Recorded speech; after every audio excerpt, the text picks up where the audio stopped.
Hello there, it's 2200 hours in Banjul. This is GRTS News, broadcasting for viewers in the Gambia and around the world. We begin with our top stories this hour. His Excellency President Adama Barrow awards the outgoing ambassador of the People's Republic of China, Ma Jianchun, at State House. The Vice President, His Excellency Aliou Badara Diouf, today received in audience officials of Child Fund and IOM at the State House. Plus, the Minister of Information, Honorable Lamin Queen Jammeh, continues on his familiarization tour of media houses in the country. On the internationals, 4 days of celebrations honoring Queen Elizabeth II's 70 years on the throne is underway with a display of British military tradition stretching from the days of horse and cannon to the jet age. Elsewhere, the EU aims to launch 3 new military missions in West Africa. All these plus other stories coming ahead in this edition of the news at 2200 hours. I am Fatuma Tacham. Thank you for joining us.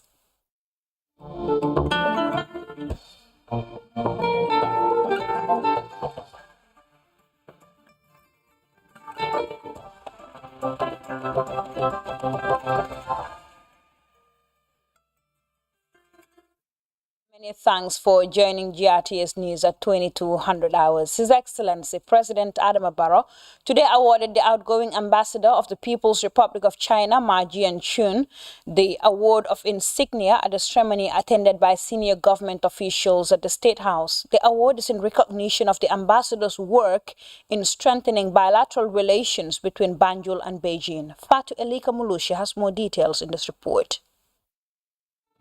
The outgoing ambassador of the People's Republic of China, Ma Jianchun, completes his 3 years diplomatic mission in the Gambia. In a very rare occasion, the end of his service in the Gambia was marked by an award ceremony presided over by the President Adama Barrow.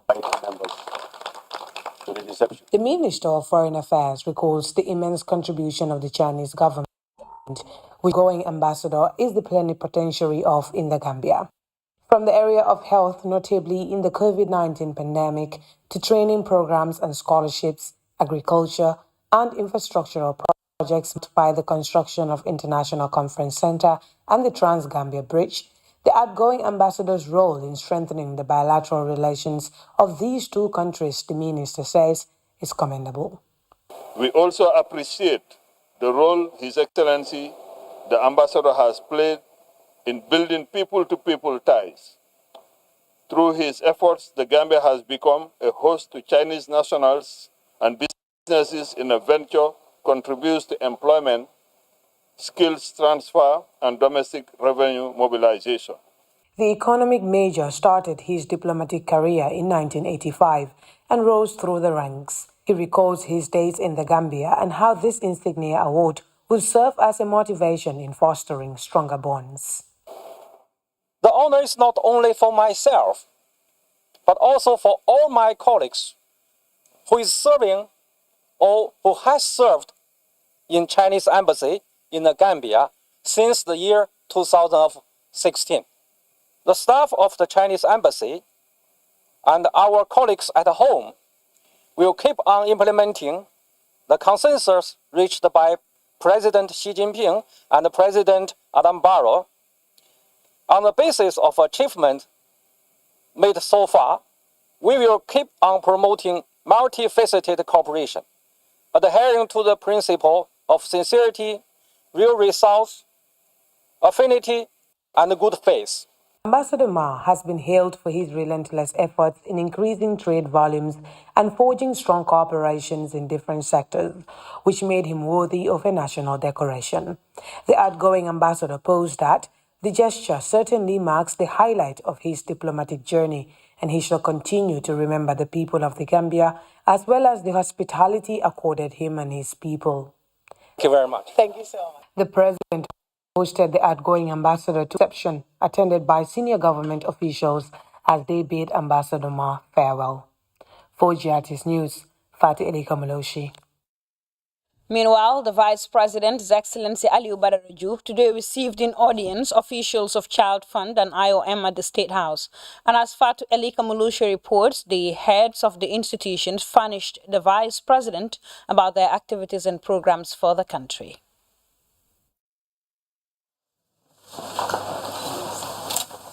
As part of events at the State House on Thursday, the Vice President, His Excellency Badara Diouf, received courtesy calls from two institutions. The country director of Child Fund, Musukuta Koma, was there with her officials to inform the Vice President of her institution's work and their plan to launch a strategy plan. We are so grateful to the audience that we received from the VP, and overall, before I say that, I just want to say that we learned a lot from him. He's somebody who's been in the development field. In fact, the good thing is that he challenged us more. When you're in the field of development, you really need those people who will give a tap at the back, but also telling you that these are things that are evolving, pay attention to them. And this is the take home we have. We've had him very well.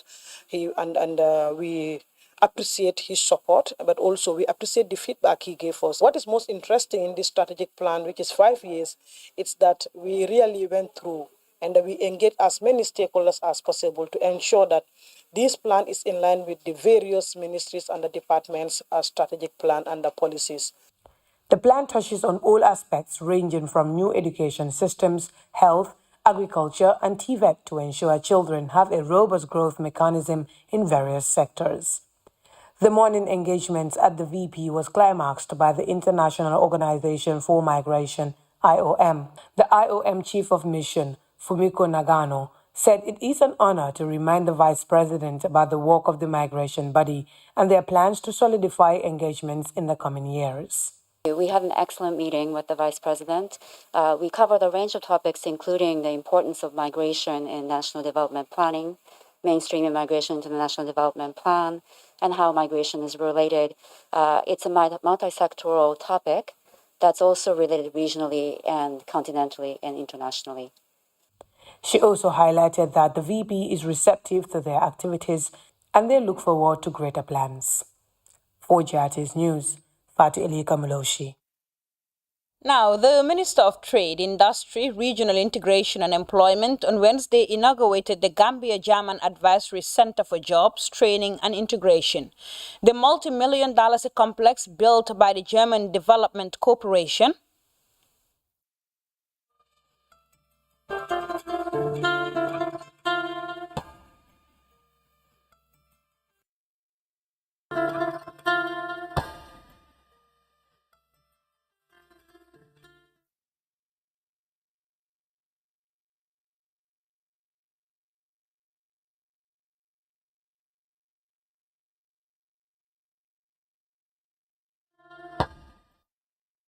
for that sudden stop in transmission. And back to our earlier mentioned story, where the Minister of Trade, Industry, Regional Integration and Employment on Wednesday inaugurated the Gambia-German Advisory Center for Jobs, Training and Integration. The multi-million-dollar complex built by the German Development Corporation is aimed at empowering youth through skills training, counseling and reintegration of migrant returnees. Baba Silla has more details of that story in this report. The long bilateral relationship between the Gambia and Germany, which is built to empower young people through skills training and reintegration of migrant returnees. The center will also provide job, training and psychosocial support, advice on labor migration and mobility, among others. The Director of Employment at the Ministry of Trade, Industry, Regional Integration and Employment delivered the partnership statement on behalf of the Minister while emphasizing the government commitment towards the establishment of the Center for the Empowerment of Youth. Like other developing countries, The Gambia is not an exception to migration. Despite our size, migration plays a significant role in our socio-economic advancement. In recent years, the pursuit for socio-economic advancement, especially among youth, has driven many to undertake irregular migration with the aim of reaching Europe in search of greener pasture. It is evident that several factors are responsible for this decision, such as unemployment and underemployment, peer pressure, etc. To address these push-pull factors, the government is committed to cooperation with development partners outside the Gambia, especially destination countries, in improving the prospect of economic and social participation for all citizens. Johannes Baran is the Deputy Head of Division 504 Federal Ministry for Economic Cooperation and Development. The country, the Gambia, has made an impressive development during the last years. In December of last year, you had the democratic, peaceful and free elections, and I want to warmly congratulate you for that. More to that, 5 years ago, the Gambia has shown to the world that peaceful democratic change is possible even after more than 20 years. The political ground is thus laid out, but we all know that there is more needed for political stability and for the well-being of people than democratic elections alone. People need perspectives for themselves and their families. They need to be able to sustain a living, have a job or an enterprise, acquire skills and knowledge. And they should be able to do that without having to rely on insecure pathways of irregular migration. Presentation of the activities of the center was done by the National Coordinator and Head of Advice Center, Kausi Silla, before embarking on a round tour of the center and the cutting of ribbon. The establishment and effective functioning of this center will contribute significantly to the empowerment of young people to become great contributors to national development. Bawa Silla, GRTS. Meanwhile, the Minister of Information, Honorable Lamin Queen Jame, continues on his familiarization tour of media houses in the country. The minister and his delegation's latest visit was at City Limits and Capital FM in the Kanifing municipality. Ibrahima Jallo has more details. Thursday's engagement started with a visit to City Limits Radio in Pipeline, where the Minister Lamin Queen Jame and delegation had a frank discussion with the proprietor Babukar Cham. Mr. Cham briefed the minister about the operations of his medium. The veteran broadcaster said there is need for collaboration to capacitize media houses in ensuring ethical and responsible journalism. From City Limits, the minister and entourage drove to Capital FM along the Carava Avenue for a similar meeting. The manager Suleiman Sow appreciates the minister's visits.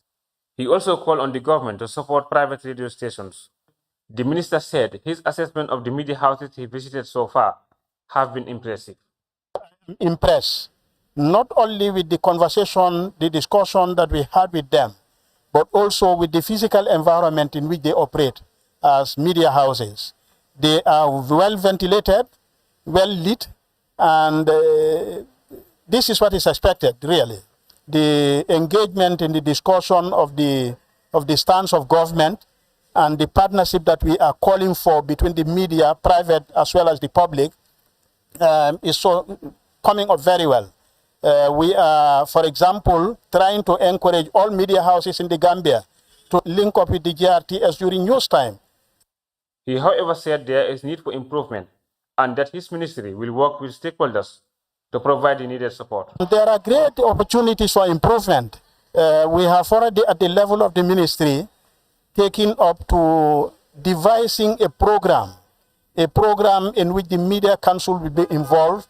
Heads of media houses will be invited to try to develop an in-house training program that will enhance the capacity of their actors.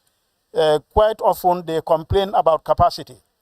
And since there is no ready-made one for now, I'm putting up the discussion with my technicians at the level of the ministry and the GRTS, as well as the information department, to come up with a local program that will be very suitable.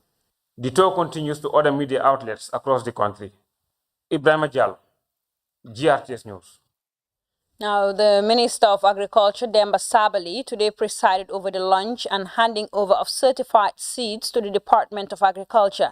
The support through the World Bank-funded project dubbed Gambia Inclusive Resilient Agriculture Value Chain Development Project is meant to boost agricultural productivity in the country. We have more details in this report by our Famara Baji.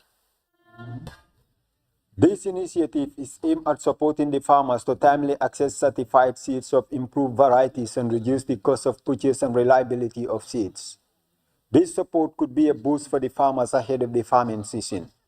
Honorable Minister, the farmers are very happy, they're very, very delighted. They know that there are possibilities to produce enough to feed this country, to produce enough. It is gratifying to inform this gathering that these rice and maize seeds to delivered today are of high quality improved seeds and has been registered in both national and regional catalog of plant species and varieties. 50 metric tons of certified maize seeds and 200 metric tons of certified rice seeds have been handed to the Department of Agriculture for delivery to the farming communities. This intervention, the Minister for Agriculture, Demba Sabali, said, is in line with his ministry's agenda. The handing over of these certified rice and maize seeds to our men and women farmers across the country fit quite well into our transformation agenda, as well as the modernization vision of His Excellency the President of the Republic, Mr. Adama Barrow. As you may be aware, Gambia's staple food is rice, and it is consumed in almost all households, and less than 40% of the quantity consumed is produced locally. Hence, millions of US dollars are spent on food import. It is therefore my fervent belief that this support will help farmers, as all the assorted quality seeds are proven to do well in our existing rice ecologies in all the regions of the country, meaning that farmers in LRR, NBR, and West Coast region with saline land conditions or fields are not left out in this program. Giraffe project is formulated by the Gambia government and World Bank as part of efforts to address the challenges hampering the agriculture sector and overall national development targets of the Gambia. You can count on me and the World Bank team to support moving forward for fast and speedy implementation, which we believe will translate to a significant contribution in achieving resilient, inclusive, and sustainable food security, agricultural, and economic growth. The World Bank has provided a grant of $40 million to the Gambia to fund the 5-year project, which aims to support agriculture value chain development. Farmer Abaji, GRTS News. Now, the Minister of Lands, Local Government and Religious Affairs continues on his familiarization tour of institutions under his purview. Sheriff Abasanyang and delegation had discussions with local authorities in the Lower River region on how to forge ahead to promote peace and stability for enhanced socio-economic development. Usman Balde picks up the rest of that story. The humanitarian gesture include medical items. Minister Sanyang and team held meetings with district chiefs, alkalolus and village development committees at Kayaf, Quinala and Tankular. The forum availed them the opportunity to discuss local government structures, governance and how best to mitigate the challenges. The new Minister of Land reiterated his resolve to address the challenges. I think we are going to put up an honest system that is going to mitigate this type of a problem. And this, when we say mitigating the problem, it will be both within and outside the Gambia. Now, Gambians living abroad, diasporans we call them, will buy land here and they will be confused, frustrated, frauded in all forms. Those are things, we should not do. I believe we need to make sure we regulate the system. Real estate agents need to be regulated. What we intend doing by that is we need to certificate them. We need to make sure that anytime somebody is buying land from them, request from them what are the certification, what are the authorities, what magnitude of land do they have, which ones are sold and which ones are left. It should be clear on the table for all of them to see. So if we feel that a real estate agent is not proven to be credible, we should not allow those things to happen. And I believe scrambling for land here and there to be resold to people should be something that needs to be highly or greatly controlled. This is why these are the reasons why we encourage a lot of fraud, a lot of criminality, a lot of thefts, a lot of everything in land management and so on. So the ministry will definitely look into these things to mitigate it once and for all.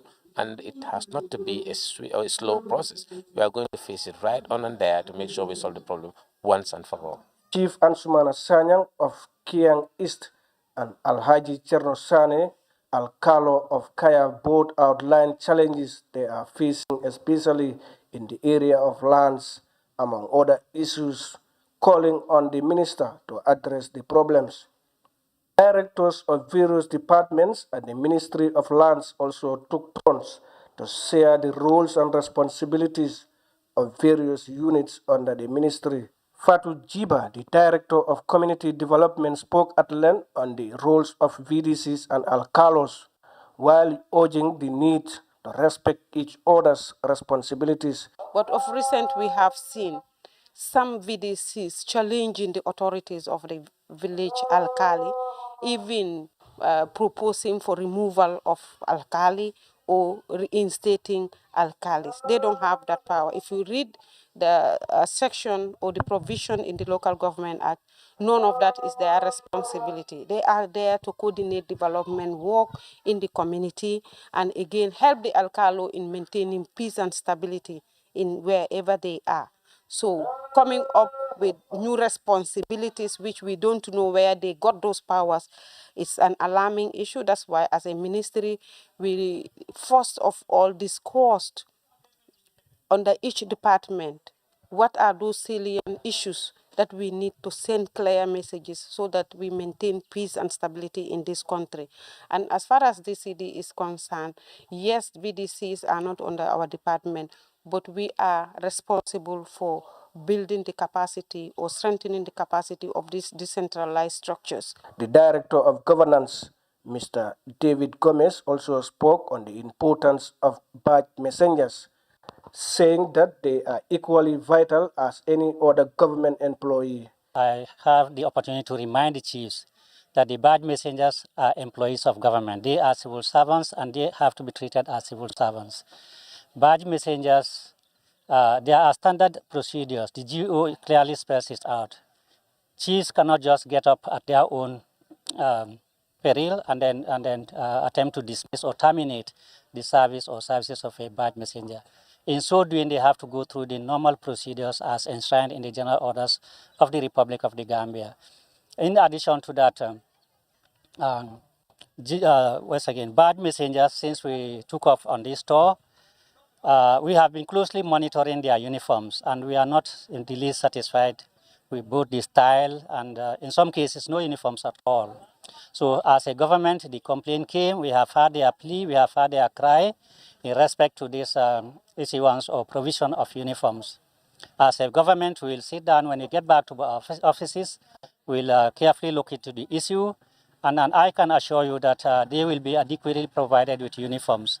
Local authorities welcome the dialogue while calling on the Ministry of Lands to continue engaging them through sensitization on their roles and responsibilities as local authorities.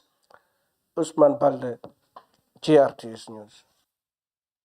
Now, the Ministry of Petroleum and Energy on Thursday organized a day-long validation meeting on the national feed-in tariff and net metering schemes in Kotu. And as Janke Tura reports, the program is supported by the European Union Technical Assistance Facility. This is her report. The validation meeting looks at the implementation of the national feed-in tariff, net billing and net metering schemes for the energy sector, meant to improve service delivery by the national electricity provider. The gathering will review the scheme for small renewable energy systems in the Gambia. The Director of Energy at the Ministry of Petroleum and Energy, Kemo Sise, cited the significance of the forum, noting that the implementation of the scheme will add value to the energy sector, in particular supporting the national electricity grid. As we all know, energy something that we need in our daily life for everything. So as the country is going through some transformation in the energy sector. We want to be comprehensive in our approach, make sure every option, every system can add to the energy supply is accounted for. The feed-in tariff is a policy tool designed to promote investment in renewable energy sources, which supports promising small-scale producers of energy, such as solar or wind energy, to offer an above-market price for what they deliver to the national grid. The Deputy Permanent Secretary at the Ministry of Petroleum, Alhaji Manjang, said the schemes will encourage electricity consumers to become more energy efficient to complement the electricity supply of NAWEC for energy stability. It will be recalled that in 2013, the government of the Gambia, with support from the European Union, has developed the feed-in tariffs and standard power purchase agreement models for the Gambia. However, since the development of these models, there has been numerous bottlenecks, including administrative bottlenecks, to implement the feed-in tariff. Some users benefit directly by being credited for electricity they generate beyond their own requirements. The technical assistance is supported by the European Union and seeks to promote the development of small and distributed renewable electricity systems connected to the grid and share renewable electricity. To this end, the validation will be exposed to different feed schemes and models. It's a milestone, an important milestone, a very long journey. Started in 2018 when, as many of you might know, an important project was launched in the Gambia for the together from the European delegation, together with the European Investment Bank and the World Bank, for the upgrade of the electric production and distribution across the country, particularly the focus solar power. The outcomes of the meeting will identify the appropriate scheme and models for government approval. Janket Toure, GRTS News. Now, the Arambia Association today donated medical items and stationery to the Serekunda General Hospital for onward delivery to health centers and schools across the country. The donation is aimed at complementing government's efforts in boosting service delivery. Yero Jallo reports. The humanitarian gesture include medical items, furniture, stationaries, as well as computers and other valuable materials meant to support the health sector, schools, and the less privileged. Speaking at the presentation ceremony, the president of Ambari Association renewed their commitment to complement government's efforts in the health and education sectors in the Gambia.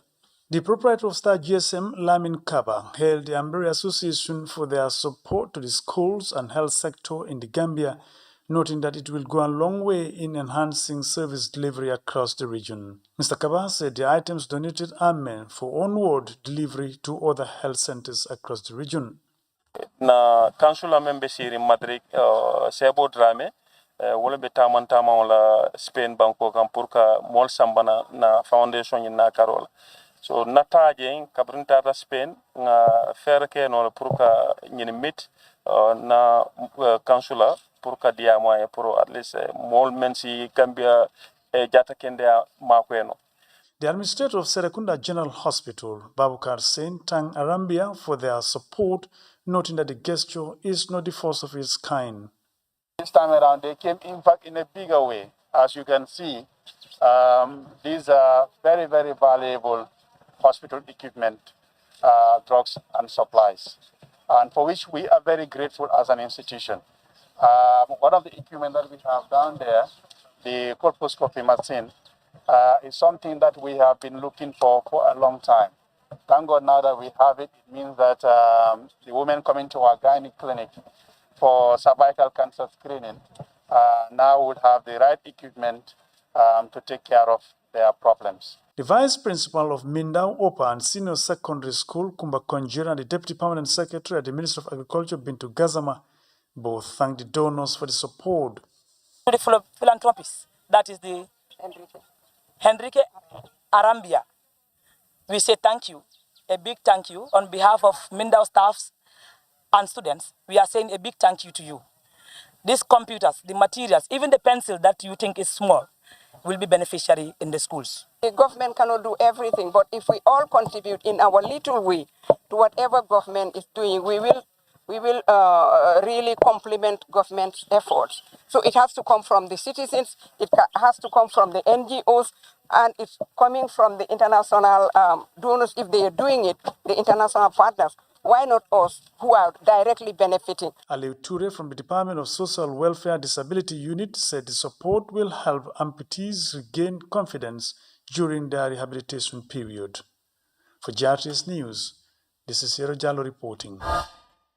You're watching GRTS News with me, Fatoumata Cham. We'll take a short break. When we return, we'll look at some sports. Do stay.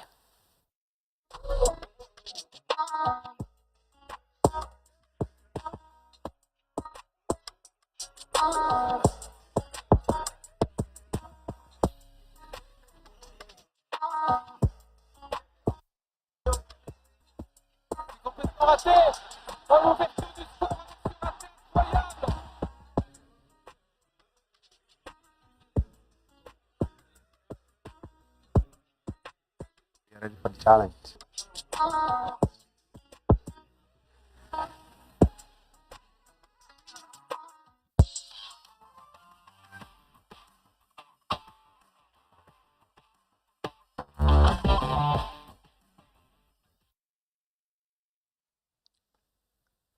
Well, welcome back, and over now to some sports, because the Scorpions of the Gambia will host the Bright Stars of South Sudan in the opening game of the qualifying rounds for the 2023 Total Energies Africa Cup of Nations in the Senegalese city of Thiès. Tom Sanfé and his charges trainer earlier this evening at the Stade Lat Dior in Thiès, from where our MS Jallo sent us this report. Well, the stage is being set here in Thiès ahead of Saturday's encounter between the Scorpions of the Gambia and the Bright Stars of South Sudan in the beginning or in the opening of the qualifying rounds for the 2023 African Cup of Nations. The Scorpions, under the guidance of Coach Tom Saintfield, had their second training session since jetting from Dubai, where they had a training camp to continue their preparations ahead of the game on Saturday. Coach Tom Saintfield is optimistic that his charges are ready to qualify for the Africa Cup of Nations for the second time in a row. The atmosphere is very well. We had a good camp in Dubai. We did a good performance against a strong opponent.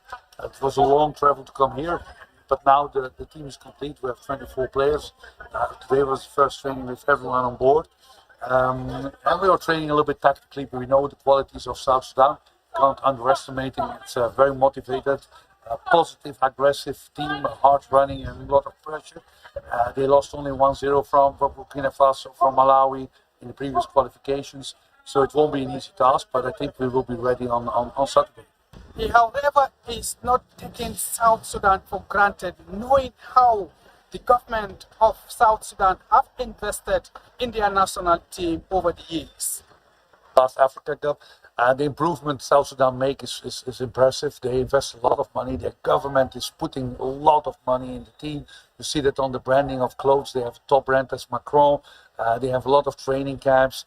They invest a lot in the team. There's a lot of money behind it and a lot of government support, and that shows the progress they are making. And it's a very strong opponent. Several players abroad, but also very local-based players, because they have a decent local league. Physical, strong players who are very passionate.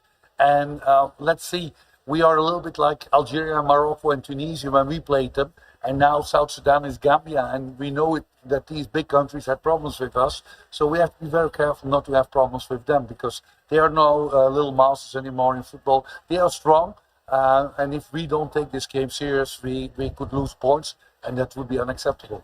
Well, the players are equally ready for the task. Captain Omar Koli and striker Musa Barrow are both looking forward to the game and are hoping that they will cut their campaign off to a bright start against the Bright Stars of South Sudan. So I think the first game is the most important one.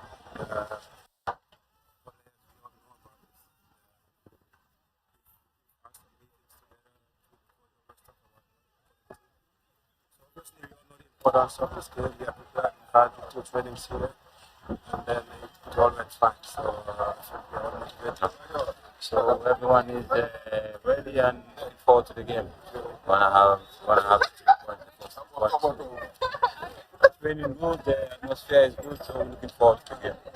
Remember, the Gambia is playing its home games away from home as a result of the Independence Stadium not fit to host international games. And therefore, Scorpions of the Gambia will open their 2023 Africa Cup of Nations against the Bright Stars of Sudan here at Stade Lat Dior in Thiès, Senegal. Mohamed Diallo, GRT Sports. Cheers. We take another short break. The news continues momentarily. To stay. GRTS Radio, previously called Radio Gambia, is 60 years old this month. To mark this important milestone, the GRTS management will be organizing a series of activities. The highlight of the celebration will be a cultural evening at the Mile 7 complex, the home of Radio Gambia. The event will include performances by various cultural groups and tributes to departed and surviving staff, as well as freelancers.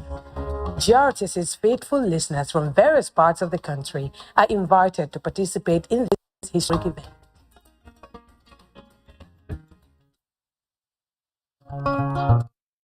Welcome back, and over now to the internationals, where a parade marking the start of the Queen's Platinum Jubilee has drawn huge crowds to central London. The Queen and senior royals gathered on the balcony at Buckingham Palace, a defining moment of the celebrations. The Queen came to the throne 70 years ago and is Britain's longest reigning monarch. The celebrations are being spread over 4 days of events and began with trooping the colours earlier today. Later this evening, more than 3,500 beacons will be lit across the United Kingdom and in capital cities of Commonwealth countries. And with that, we come to the end of this edition of the news at 10 p.m. But before we go, a quick look at our top stories. His Excellency President Adama Barrow has awarded the outgoing ambassador of the People's Republic of China, Ma Jianqun, at the State House. Meanwhile, the Vice President, His Excellency Alieu Badara Diouf, today received in audience officials of Child Fund the Gambia and IOM at the State House. Plus, the Minister of Information, Honorable Lamin Queen Jammeh, continues on his familiarization tour of media houses in the country. On the internationals, 4 days of celebrations honoring Queen Elizabeth II, 70 years on the throne, is underway with a display of British military traditions stretching from the days of wars and cannons to the jet age. Plus, the EU is aiming to launch 3 new military missions in West Africa. And that was all we had time for in this edition of the news at 2200 hours. Many thanks for watching. Enjoy the rest of our programs. Bye-bye.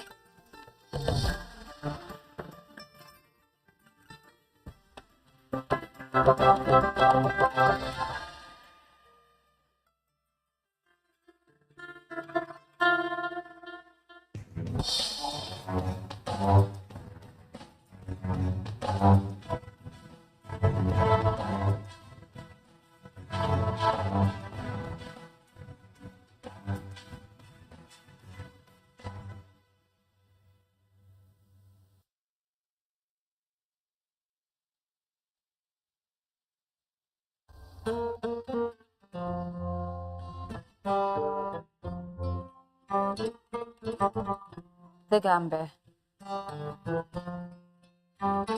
On the west coast of Africa, a nation